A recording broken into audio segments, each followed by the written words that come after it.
Observăm că prima ecuație conține suma rădăcinilor x1 plus x2. Vom lucra cu a doua ecuație, prelucrând-o, încercând să punem în evidență și produsul rădăcinilor. Aducem la același numitor, la prima fracție cu x2, la a doua cu x1.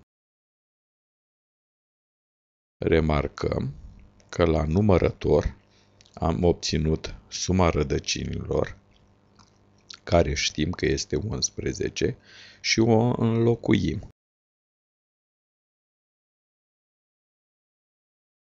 Obținând mai departe produsul x1, x2 egal 30. Două fracții sunt egale dacă numărătorii sunt egal 11 egal 11 și numitorii sunt egali x1, x2 egal 30.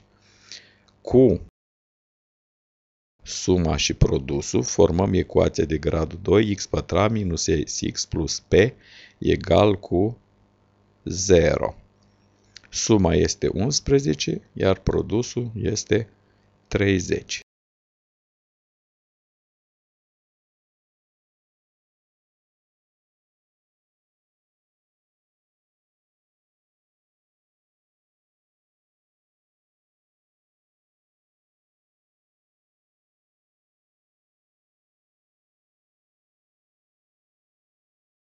Da? Obținem ecuația x pătrat minus 11x plus 30.